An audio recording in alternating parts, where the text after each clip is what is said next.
Come, let's look at this JAMB past question for biology 2018. Question number 29.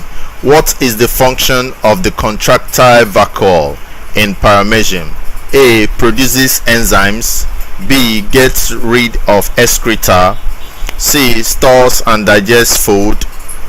D. Gets rid of excess water. E. Controls movement. Now,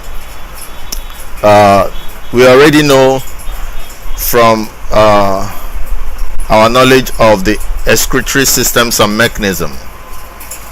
Now, if we have the Paramecium, there is the contractile vacuole here. This contractile vacuole, the function is to get rid of excess water.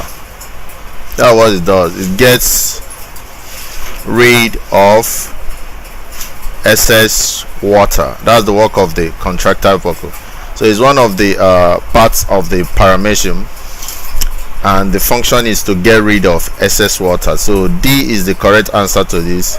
Getting rid of excess water is the main function of the contractile vacuole in Paramecium. So option D is the right answer. Thank you.